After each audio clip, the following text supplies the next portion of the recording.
जी मेरे साथ निकालिएगा मुकाशवा की किताब।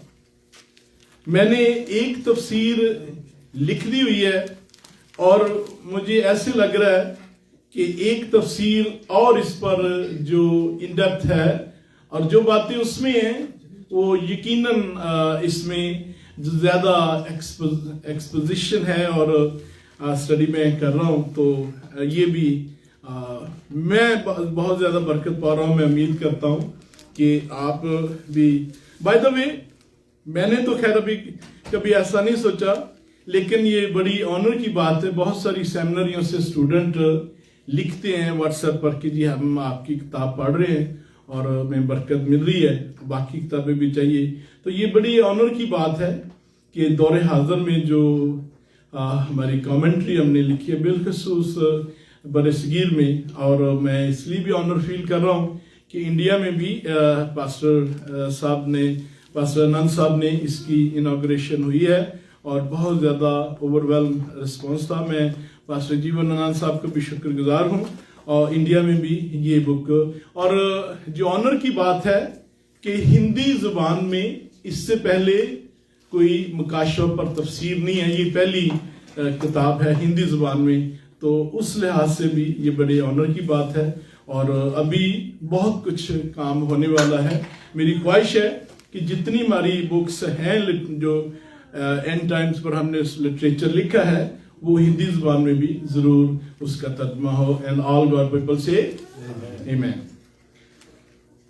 मैं वेरी ब्रीफली चाहता हूं कि जो एक पहली वर्ष से हम जो चलेंगे और फिर जहां पर हमने छोड़ा था, I do not mean to repeat जो हम स्टडी कर चुके हैं, लेकिन मैं थोड़ा सा कि कुछ दोस्त पहली दफा काफी वीक्स के बाद आए हैं तो सबकी जो है वो जो है रिवीजन हो जाएगी और आपको थोड़ा सा याद दहानी भी हो जाएगी और आपसे कुछ पूछ भी लेते हैं बातें कि आपको कितनी बातें याद है। पढ़िएगा पहली आयत में। यीशु मसीह का मुकाशवा जो उससे खुदा की तरफ से इसलिए हुआ कि अपने बंदों को वो बातें दिखाए जिनका जल्द होना जरूर है, और उसने अपने फरिश्ते। अब ये यहाँ पर थोड़ा सा मैं मेक श्योर करना चाहता हूँ कि आप लोग यीशु मसीह का मुकाशवा जो उसे खुदा की तरफ से, तो ये मुकाशवा किसने दिया? खुदा ने दिया, यीशु मसीह को दिया। तो क्या ये यीशु मसीह का मुकाशवा भी है? एब्सोल्युटली ट्रिनिटी है भाई। अगर हम मुकाशवा 22 बाब और 16 पर में पढ़ें तो खुदा यीशु मसीह फरमाता है कि मैंने अपने फरिश्ता को हुक्म दिया कि वो जाकर, तो ये यीशु मसीह का भी है मुकाशवा खुदा की तरफ से एब्सोल्युटली। और आपको याद होगा क्या इसका मतलब है खुदा की तरफ से? आपको याद होगा, आप भूल जाते हैं। इसका मतलब यह है कि खुदा ने अपने बेटे की ताबियादारी के लिए जो सलीब पर जान देने तक वो वफादार रहा, उसका इनाम, वो रिवार्ड जो आगे होने वाला है। मुकाशवा की किताब में क्या होने वाला है? खुदावन यीशु मसीह की ग्लोरिफिकेशन। हर घुटना उसके सामने झुकना है, हर जुबान इकरार करनी है, दुनिया पर एक ही बादशाह होगा जिसका नाम यीशु मसीह है। मुकाशवा की किताब जो है, it is a book of second coming, it is a book of judgement, it is a book of जहां पर जो है वो गुनहगार का हिसाब होना है, जिंदों और मुर्दों की अदालत, in so forth and so I can go on and on. So Yeshu Masih के जलाल के मुतल्लिक अगर सबसे ज्यादा किसी किताब में जिक्र है तो वो मुकाशवा की किताब है। तो जब ये कहा गया कि खुदा ने दिया, तो दैट मीन ये डिक्लेरेशन है कि खुदा अपने बेटे की ग्लोरिफिकेशन के लिए जो प्लान ऑलरेडी चाक आउट है, डिक्लेयर है, तो वो खुदा ने उसे रिवार्ड के तौर पर दिया कि this is what is going to happen, that every knee will bow before you and every tongue shall confess and all God people say आमीन। इसलिए वाकई अपने बंदों को, ये इसका क्या मतलब है? अपने बंदों को, ये किन की बात हो रही है? ईमानदारों की बात हो रही है। अब मेरी यहां पर एक रिजर्वेशन है, लेकिन अगर आप समझते हैं, इसमें कोई शक नहीं है, खुदा ईमानदारों के लिए ये बात कर रहा है। लेकिन ये कौन से ईमानदार है? इसके लिए लफ्ज क्या इस्तेमाल हुआ है? Bond slave. अब मुझे आप अगर आप कहते हैं कि जी हर ईमानदार बॉन्ड स्लेव है, I mean to me I want question, ये आपका जाती मामला है, it's between you and the Lord. But खुदा ने यहां पर बिलखसूस ईमानदारों में से जिक्र किया जो बॉन्ड स्लेव है। एक तो होता है स्लेव, स्लेव का तो आपको पता है खरीदा जाता था, उसकी विल के खिलाफ बात हो रहा है। लेकिन पुराने यादनामा में क्विकली आपकी नॉलेज के लिए कि एक शख्स जो स्लेव होता था वो डिक्लेयर कर देता था कि मुझे अपने मालिक से प्यार है और मैं उसके लिए जीऊंगा, उसकी मर्जी के मुताबिक जीऊंगा और आई लव माई लॉर्ड, और वो डिक्लेयर कर, फिर उसे दरवाजे के बाद जाकर उसके कान में सुराख कर दिया जाता था, मुर्की पहना दी जाती थी और वो डिक्लेयर हो जाता था कि यार ये बॉन्ड स्लेव है, ही लव्स हिज लॉर्ड और अपने मास्टर के लिए जीता है। तो खुदा कह रहा है कि ये कलाम किनके लिए है? उनको दिखाओ जो मेरे बॉन्ड स्लेव है। अगर आप कहते हैं कि ये सारी कलीसिया ही बॉन्ड स्लेव है, प्रेज द लॉर्ड, ये आपका, लेकिन बिलखसूस कहा गया है कलीसिया में से। अगर मैं ये आप पर छोड़ता हूं कि आप कहते हैं नहीं ये सारी कलीसिया बॉन्ड स्लेव है, तो ये उन लोगों के लिए खुदा ने कहा उनको दिखाओ जो बॉन्ड स्लेव है। आगे चलिएगा,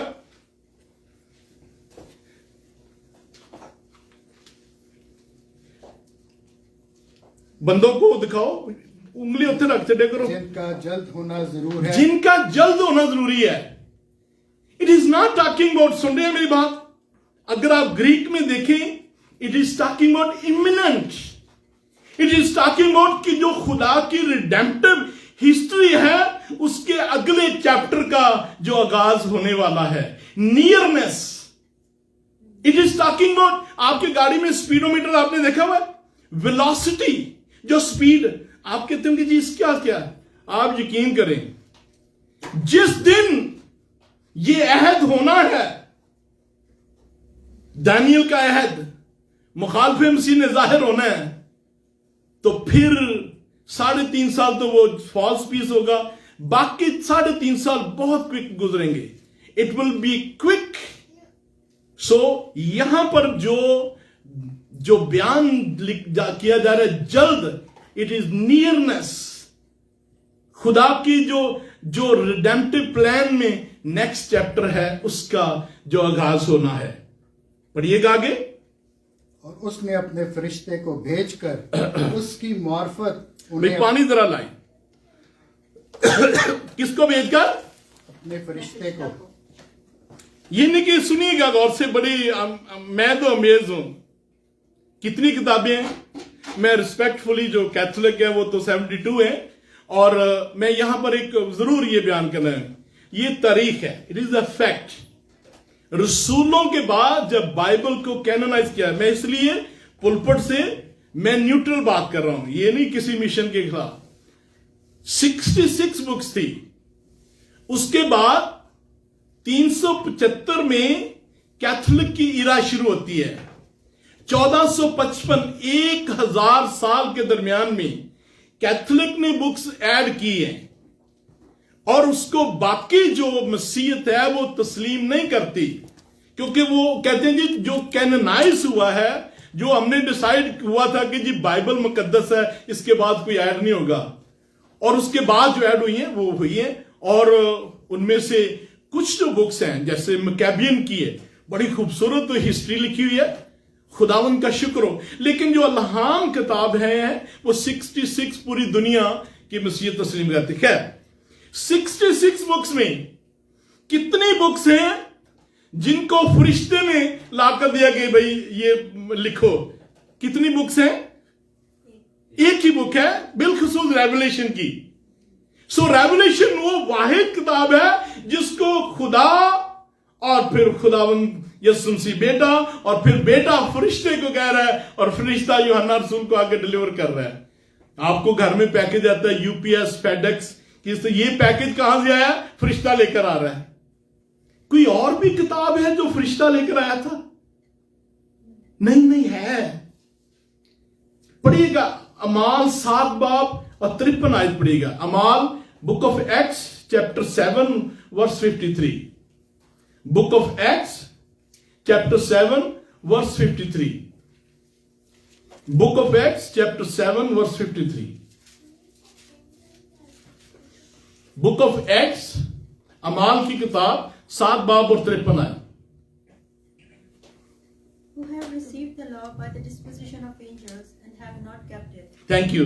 सो जो ला आया था, 10 हुक्म, जो शरीयत आई थी, किसने डिलीवर किया? एंजल ने। ये लिखा हुआ है। तो यहां पर जो आखिरी किताब है वो भी एंजल डिलीवर कर रहा है।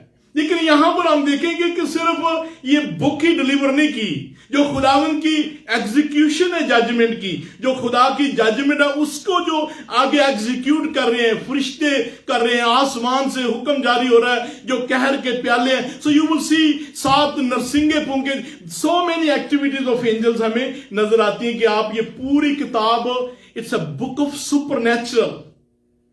आई am so lost in this book.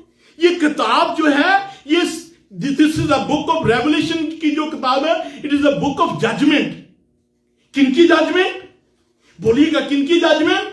जिन्होंने उसका इनकार किया और उसकी खुशखबरी को नहीं माना।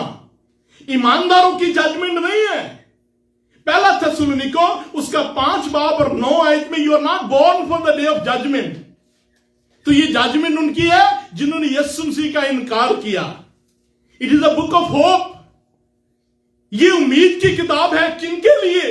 आपके लिए और मेरे लिए। ये जो दुनिया पर चल रहा है, पुतिन साहब जंग कर रहे हैं और दुनिया में सैंक्शन, कोरोना वायरस, ये सब चीजों का जो एंड होना है, और फिर हमारी उम्मीद क्या है? क्या बल्कि दुनिया की जो उम्मीद है कि यीशु मसीह वो वाहिद हस्ती है जिसका इन मुश्किलात का हल उसके पास है। और फिर आगे मुकाशवा में हमें दिखाई दे रहा है कि कैसे दुनिया, कैसे जमीन का कर्ज बहाल हो जाएगा और कैसे दुनिया के कोई जंगें नहीं होंगी, कैसे इत्मीनान होगा। ये है उम्मीद और ये है book of revelation is a book of hope. Somebody say book of revelation is a book of happy ending. सब क्या जल्दी जल्दी बोले करो, it's a book of happy ending. आप इसलिए नहीं कह रहे क्योंकि आप पढ़ते नहीं है। अगर आप पढ़े तो आप फौरन के वाजिब पासा, बिल्कुल सही है। आपके अंदर एक एक्साइटमेंट हो जाए, यार ये कैसे हो सकता है? आप बाइबल पढ़े और एक्साइटमेंट ना आए। मेरा तो दिल भंगड़े पानु करता है, यकीन करें। मैं तो आई एम सो एक्साइटेड। आप कैसे हो सकता है खुदा का कलाम पढ़े तो जनाब आपको एक्साइटमेंट ना हो? So this is a book of happy ending. आपने कभी मूवी देखी जनाब, उसके बाद में मूवी के एंड में जनाब ऐसे कोट पहनती है साइड रुनो और हीरो जनाब, और उसके बाद आप कहते हैं पास जी इंदे जी हीरोइन कौन है? आप और मैं हीरोइन है। आप कहते हैं कि वाला तो बगैर भी हीरोइन हो सकती। जी बिल्कुल हो सकती है। ये मसीह की कलीसिया है, सब उसमें शामिल है। आमीन। समबडी से आमीन। सो आप लोग हीरोइन है और हम सब। तो हीरो कौन है? सभी बोले कौन है? और यीशु मसीह हीरो है। और शैतान का एंड हो जाना है आग की झील में। ये है किताब का एंड है। और ये सारा कुछ इसी प्लेनेट पर, नई जमीन, नए आसमान। कोई किसी नू जनाब काम करने की लोड़ नहीं पैगी। सबर से वाह जी वाह। कईयां ने तो सुख का साह लिया है।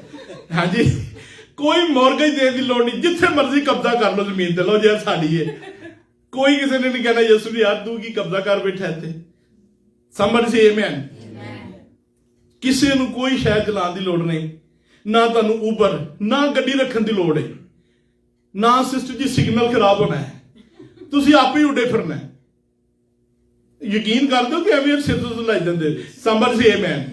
ये लिखा हुआ अगर आपका खैर आई can go on and on, बड़ी खूबसूरत चीजें हैं, आप जरूर पढ़ा करें जी। आगे चलिएगा। सो मुकाशवा की किताब फरिश्ता ने डिलीवर की है जनाब। आपके घर में कभी पैकेज है, ये पैकेज फरिश्ता यूहन्ना सुर्ख दे रहा है। पढ़िएगा।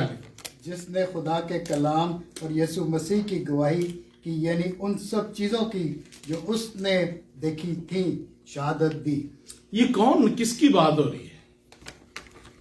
शहादत अगर आपको कल अदालत में जाना पड़े जी गवाही दें, तो जज ने पता क्या पूछना है? आपने क्या सुना था? आपने क्या पढ़ा था? What did you, can you tell us? यूहन्ना रसूल वो हस्ती है जिसने सुना, जिसने देखा यीशु मसीह को, क्योंकि वो खुदा का कलाम है। और वैसे भी जनाब अली जब पहली दफा यीशु मसीह ने अपना सर उसकी छाती पर, तो उस वक्त यूहन्ना रसूल 33 ईयर्स ओल्ड है, और अब जब मुकाशवा लिख रहा है तो 85 साल उम्र है। What a testimony. मैं तो देखिए कई लोग आए तो कई गए, कोई किसी नाल भज गई, कोई किधर, कोई फंस गई तो कोई फंस गया, लेकिन व्हाट अ टेस्टिमनी, कोई किरदार की में गड़बड़ है ही नहीं जनाब। क्या अगुवाई है जनाब। 33 ईयर उम्र से 85 साल की उम्र में उसी तरह खुदावंद के लिए आ गया। मैंने बड़े लोगों की 22 साल की खिदमत में जनाब खुदा के लिए बड़ी आग होगी और फिर ठुस। हमारी जिंदगी में कंसिस्टेंसी होनी चाहिए through out. What a testimony he was for the Lord. कोई उसमें गिरावट आई नहीं है। मैं यकीन करें, अगर मैं होता ना कि मुझे बादशाह ने उधर आइलैंड ऑफ पैटमोस से कई लोगों ने क्वेश्चन लो जी ये कितों का पादरी है, इन्हें जरूर कोई गुनाह किया उन्होंने वेखे ना फड़िया गया, इन्हें कोई गड़बड़ जरूर होनी है, वरना खुदा के बंदे कितनी मुश्किल आ सकती। खुदा के बंदों को तो मुश्किल आती है। खुदा ने जेल में बड़े बड़े काम किए। पौलुस रसूल जेल में 13 खत लिखे। यूसुफ जेल में था और लिखा खुदा उसके साथ था। मैं ये नहीं कर रहा कि आप भी जनाब जब जेल जाएंगे तो कहेंगे जनाब खुदा का शुक्र हो, आपने ऐसा कुछ नहीं करना, लेकिन अगर हो जाए तो खुदावंद का शुक्र करना। हो सकता है खुदा आपसे कोई बड़ा काम। बाइबल के बाद जो सबसे ज्यादा किताब पढ़ी जाती है पिलग्रिम डिस्काउंट, जो जॉन बनियन ने लिखी थी, जिसमें वो सबसे ज्यादा वो जेल में लिखी गई थी। सो जेल में खुदा ने बड़े बड़े काम किए और अपने बंदा, ऊपर क्या लिखा था, बंदों, बॉन्ड स्लेव्स। किसकी बात हो रही है? कलीसिया की। लेकिन मैं फिर ये कहूंगा, अगर आप कलीसिया में समझे जी मैं बॉन्ड स्लेव हूं, प्रेज द लॉर्ड, फिर खुदा आपको मुकाशवा किनको खुदा दिखाएगा? सभी बोलेंगे किनको? जो बॉन्ड स्लेव, सभी बोलेंगे बॉन्ड स्लेव। अब आपने डिसाइड करना है, ये आप पर है, क्या आप बॉन्ड स्लेव हैं? अगर आप बॉन्ड स्लेव हैं, मैं दावा करता हूं, मैं खुदा का कलाम कह रहा है, तो फिर आपको खुदा मुकाशवा की समझ दे देगा जब आप कहेंगे कि I am gonna live for the Lord. ये लेकिन ये मत समझे कि यार हमारी प्रॉब्लम क्या है, हम कहते लो जी मैं केड़ा पादरी हैं। यहां पादरियों की बात नहीं हो रही, ईमानदारों कलीसिया की बात हो रही, लेकिन उनके लिए लफ्ज इस्तेमाल हुआ है बॉन्ड स्लेव। अब बॉन्ड स्लेव क्या उसका काम होता था? अब आप ये नहीं कहते नहीं जी वो तो बॉन्ड स्लेव सी, मैं उंज भी आप बॉन्ड स्लेव उंज कोई नहीं। अगर आप वाकई बॉन्ड स्लेव, जो बॉन्ड स्लेव होता था, अगर आपकी जिंदगी में वो जाहिर नहीं है तो फिर खुदा आपको नहीं दिखाएगा। मैं नहीं कह रहा, ये लिखा हुआ है। और यूहन्ना रसूल के लिए भी वही 6 लफ्ज है बॉन्ड स्लेव के लिए, सेम कैटेगरी है, सेम वर्ड यूहन्ना रसूल के लिए भी। यूहन्ना रसूल वाज अ बॉन्ड स्लेव।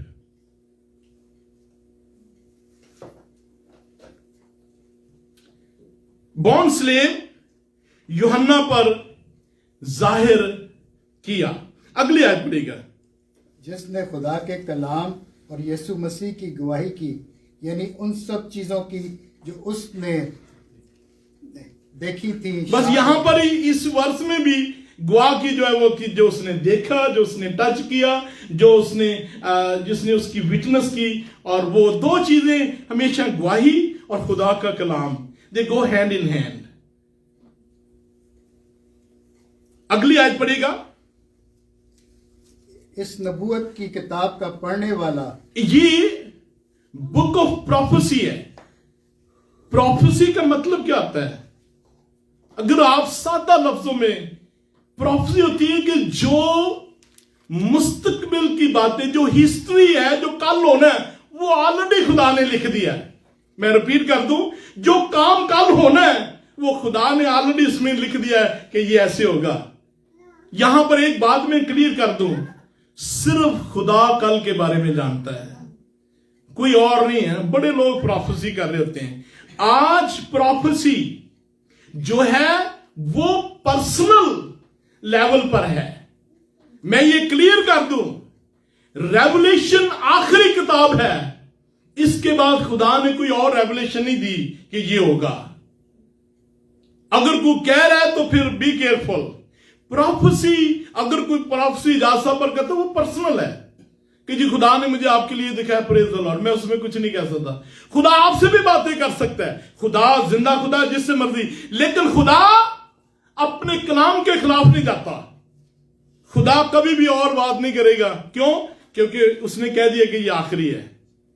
खुदा की लाइब्रेरी में आखिरी किताब रेवलेशन है, जिसके बाद कोई जरूरत नहीं है। आज लोग कहते हैं जी नबी, मेरे भाई, नबियों से खुदा इसलिए बात कि उस वक्त बाइबल नहीं लिखी हुई थी। आज बाइबल लिखी हुई है। आज खुदा यहां से बात कर रहा है, ये मेरा प्लान है, यहां से चलो। सो जो आज की डेट में नबी हैं वो पर्सनल एग्जोटेशन के लिए, जो खुदा इनकरेजमेंट कर रहा है, कलाम के दायरे में रहते हुए, विद इन दैट बाउंड्री, खुदा जो आपको इनकरेज करेगा, उससे बाहर कुछ नहीं। अगर कोई कह दे कि जी मुझे ये खुदा ने कह दिया। ऑस्ट्रेलिया में एक बंदा है, उसने किताब लिखी है रेवलेशन 2 कि मुझे खुदा ने ये कहा। अब ये जो मॉर्मन वाले हैं, उनकी बाइबल है, उन्होंने एक अपनी लिखी हुई है, यहोवा विटनेस वालों ने लिखी हुई है। वो कर्स है और लिखा है कि उस पर लानतें होंगी जो उसमें ऐड करेगा। लेकिन यहां पर एक कॉन्सेप्ट मैं क्लियर कर दूं, जो कि गलत तलीम लोगों के अंदर बैठी हुई है कि जी आपने जो रेवलेशन की तफसीर लिखी है वो तो मना है कि उसमें ऐड नहीं करेंगे। वो मेरे भाई में है कि तू ऐड कर देता है। ये तो उसको बयान कर रहे हैं यार। ऐड किसने किया? जो बाइबल है वो बाइबल ही है। हम तो उसको एक्सप्लेन कर रहे हैं कि ये मतलब है। ऐड उन्होंने किया जिन्होंने एक और बाइबल बना दी हुई है, रेवलेशन के आगे भी लिख दिया कि जी ये है, वो गलत है। वो कलाम में ऐड करना और उसके लिए खुदा की लानत है। इस नबूवत की किताब का सभी बोलेंगे क्या?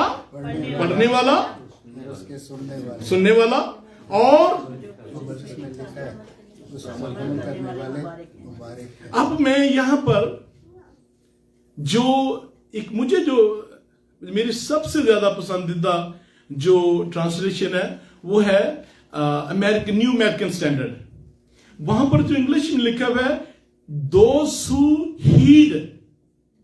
हीड होता है टू पे अटेंशन, दिलचस्पी लेना, किसी चीज को के बारे में शौक रखना, आप जानना चाह रहे हैं खुदा के जो मुकाशफात में क्या चीजें लिखी हुई हैं, आपकी जिंदगी में उनका असर है, आप उस चीज के लिए तैयार हैं, रोज उसका असर आपकी जिंदगी पर हुआ है, अमली जामा पहनाया गया है, आपने सुना है और उसके बाद आपकी जिंदगी भी बदली है, वो बरकत पाएगा।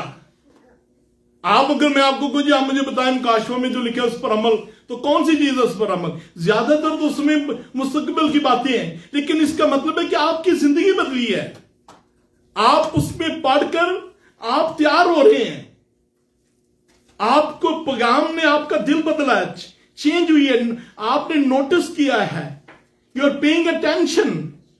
ये किताब आपकी तवज्जो का मरकज बनी हुई है, आप अमेज हैं, आप खुदा के कलाम से जुड़ चुके हैं, इश्क हो चुका है, आप जानना चाहते हैं, आप पढ़ना चाहते हैं कि आगे क्या क्या चीजें हो रही हैं। ये है जब हम उर्दू का लफ्ज पढ़ते हैं उस पर अमल करने वाला, तो हम स्किप कर देते हैं, हाँ जी मैं आज अमल करना ही है। नो, जब हम उसकी गहराई में जाते हैं तो उसका बहुत खूबसूरत मैनी है और बड़ा लंबा चौड़ा मैनी है।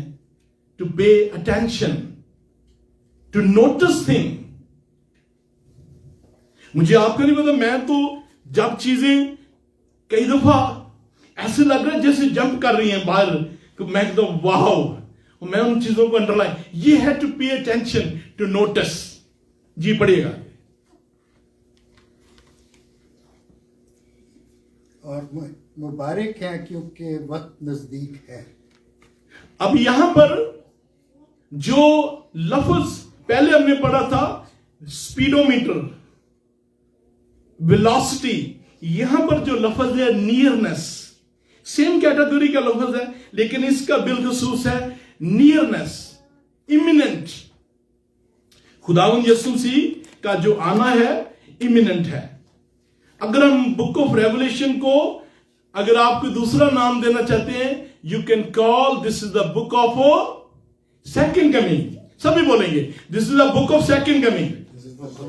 सेकंड कमिंग और रैप्चर में क्या डिफरेंस है? चंद डिफरेंस जरा बता दी, मैं उन्हीं देर पानी पी ला।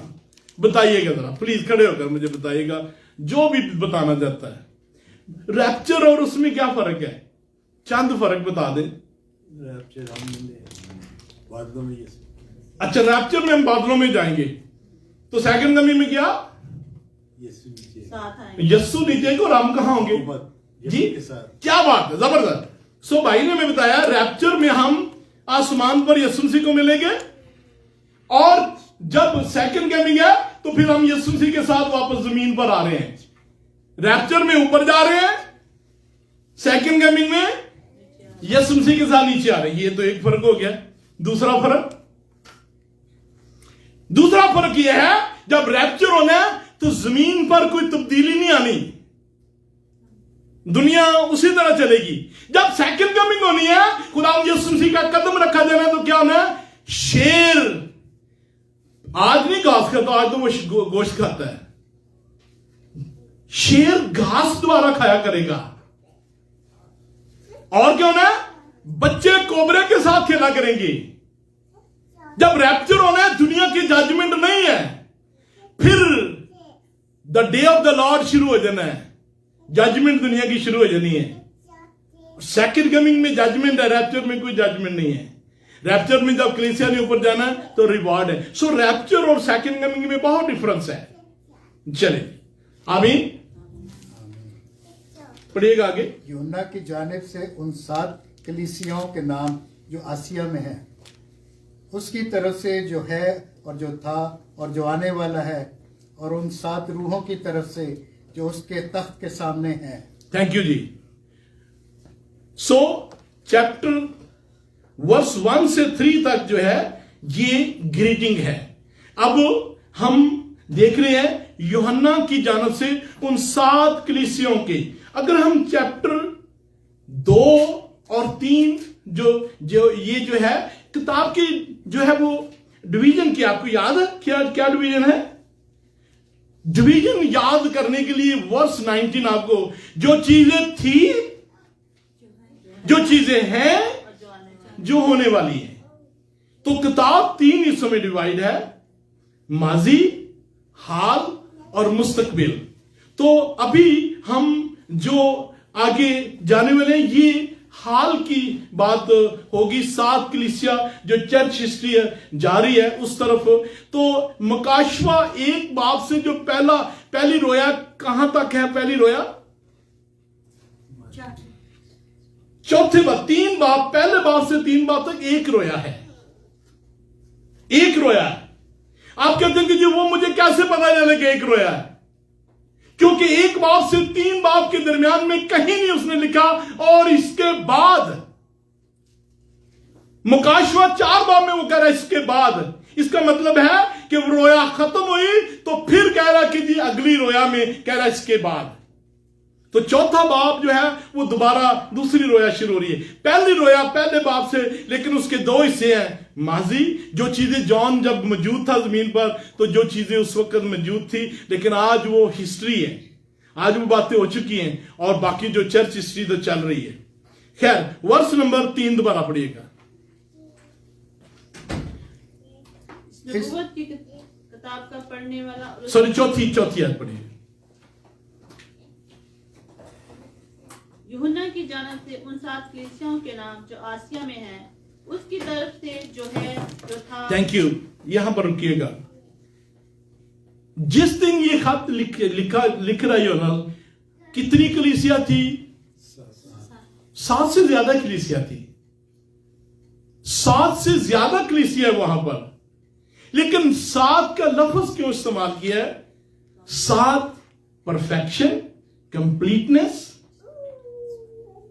और जो मुकम्मल चर्च हिस्ट्री है, 7 कलीसियां, 7 का लफ्ज बहुत ज्यादा है, 7 प्याले, 7 नरसिंगे, 7 सील्स, 7 कलीसियां, 7 का लफ्ज कामलियत का लफ्ज है। तो कंप्लीट चर्च हिस्ट्री को ये बयान करते हैं। बाय द वे, जहां पर खुदावंद यीशु मसीह को रोया मिली, यूहन्ना को मिली थी, आज अगर आप वहां जाएं, बल्कि मेरी दुआ है कि आप और हम जरूर विजिट करें। तकरीबन वहां पर 13 चर्चेज हैं और हर चर्च जो है वो यूहन्ना रसूल के नाम पर, उसका नाम जरूर जो है उसमें शामिल है। तुर्की जो है मसीहत का गढ़ था, सबसे ज्यादा बड़ा चर्च, 50,000 लोग उसमें बैठते थे। चर्च ऑफ काउंसिल एफेसस, ये जो गढ़ था मसीहत का। लेकिन जब राइज ऑफ इस्लाम हुआ है तो ये तो हिस्ट्री है, इसमें जो सबसे बड़ा चर्च आज भी जो ईस्टर्न एम्पायर था, रोम एम्पायर के जो, अगर आप डैनियल की देखें 2 टांगे हैं, तो एक ईस्टर्न और वेस्टर्न। जो ईस्ट था, जो वेस्ट था, वो 455 में फॉल हुआ, तो फिर पोप साहब को जो है वो पावर हैंड ओवर। लेकिन उसके बाद ईस्टर्न एम्पायर, जिसे बैजेंटीन एम्पायर भी कहते हैं, ये जाकर जो है 1455 में मुसलमानों ने आगे जाकर इसको कॉन्कर किया। सुल्तान, आपको पता है, जरा गौर से, आखिरी बात, ये आप कहते होंगे तारीख से बोर तो नहीं हो रहे, जिन्होंने शिकस्त दी थी मुसलमानों ने, जो तुर्की के बाहर आज भी वो दीवारें हैं, उस दीवार में जो तोप थी, किसने बनाई थी? जर्मन क्रिश्चियन बंदा था, उसने ये तोप बनाई थी। तोप बनाने से पहले जो ईस्टर्न एम्पायर का आखिरी जो इंचार्ज था, उसने उसे 6 महीने कैद की सजा की थी। जब वो कैद से निकला तो मुसलमानों ने उसे कहा जी हम आपको फंडिंग देंगे। उस तोप ने, और बाय द वे वो जिसने बनाई थी ना, वो तोप जंग के दौरान खराब हो गई, उसे बुलाया गया कि यार आकर जरा हेल्प करो। उसने ठीक की और वहीं पर बम जो है वो प्रॉपर गया नहीं और वो मौके पर मर गया था, वो बंदा वहां मर गया था। लेकिन उसी तोप से इस दीवार में रास्ता हुआ और वरना वो गिव अप नहीं कर रहे थे, और इसके दीवार से अंदर, और ये मुसलमान ये कह रहे थे कि यार अगर अब ना हो तो फिर हम गिव अप कर देंगे, शिकस्त दे नहीं पा रहे थे। लेकिन जब वो अंदर गए, एंटर हुए हैं, तो हिम्मत हार के गया, रस्सी से लॉस करके, तो वो अंदर दाखिल हो। खैर, तो ये तारीख है और ये मुल्क जो है बड़ी बिब्लिकल तौर पर वेरी रिच इन हिस्ट्री। जो मौजूदा तुर्की है, ये 7 कलीसिया वहां पर थी, और इसी जगह पर, इसी एशिया माइनर में पलूस रसूल की पैदाइश भी हुई थी यहीं पर। वो बाय बर्थ जो थे वो जूविश थे, इजरायली थे, लेकिन उनके पास डुअल सिटीजन थी। पढ़िएगा आगे।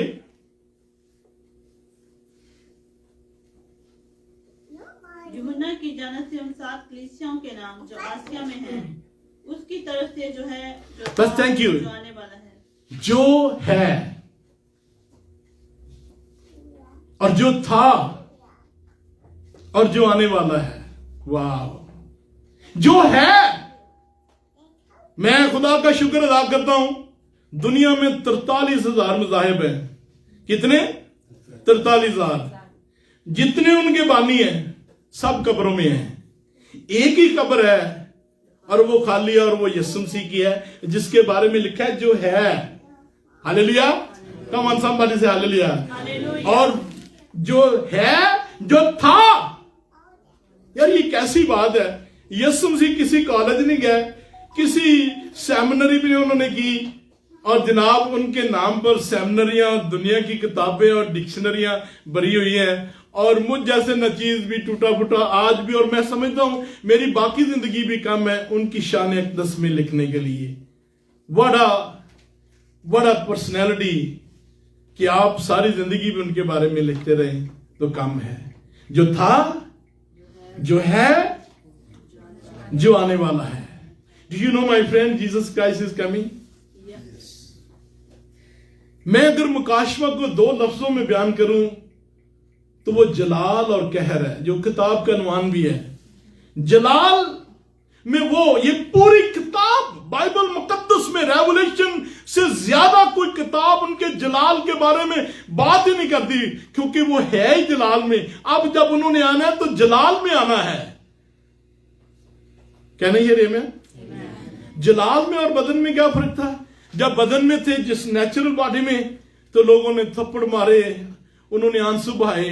अब लिखा उनकी आंखें आपके शोला की मानद है, उनके पांव पीतल की मानद है, और जनाब, और वो लोहे की आसा से जो है इस जहान पर बादशाही करेंगे। अब कहानी डिफरेंट होगी। हालेलुया।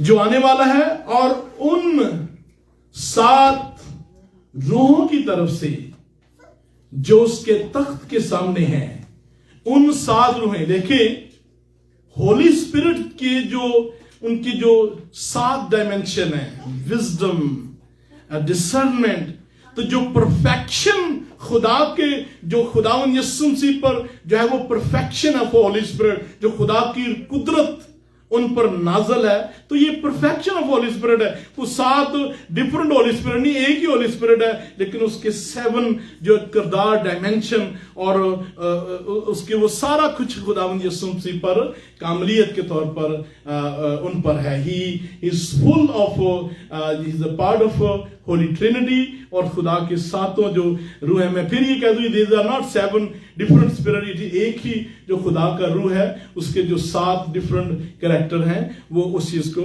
डिस्प्ले किया जा रहा है। I think my time is almost up. हम इस वर्ष को फिनिश करेंगे। पढ़िएगा। और उन 7 रूहों की तरफ से जो उसके तख्त के सामने हैं, और यीशु मसीह की तरफ से जो सच्चा गवाह और मुर्दों में से जी उठने वालों में पहले उठा और दुनिया के बादशाहों पर हाकिम है। Thank you. मैं यहां पर दुनिया के जितने भी बादशाह हैं, उनका जो तख्त है वो डिपेंड करता है डेमोक्रेसी पर। वोट, अगला इलेक्शन, सिलेक्शन। लेकिन मेरा खुदा दुनिया की फाउंडेशन से पहले भी तख्त पर था, वो आज भी तख्त पर है। लेकिन आज जरा गौर से सुनिएगा, ये जो बादशाही चल रही है, ये इंसान की बादशाही है। लेकिन एक दिन आने वाला है जब वो सेकंड कमिंग में आएंगे, तो उसे हम कहते हैं pre millennial return of Jesus Christ. और फिर उनकी 1000 साल बादशाही होगी।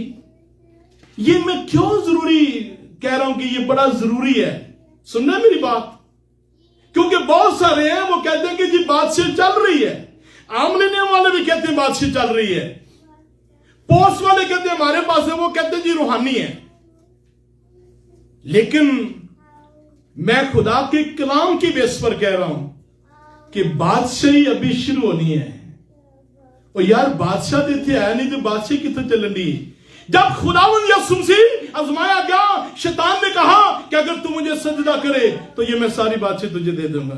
खुदावंद यीशु मसीह ने आर्गुमेंट किया था कि यार बादशाही तेरे को तो है नहीं दी। खुदावंद ने आर्गुमेंट नहीं किया था।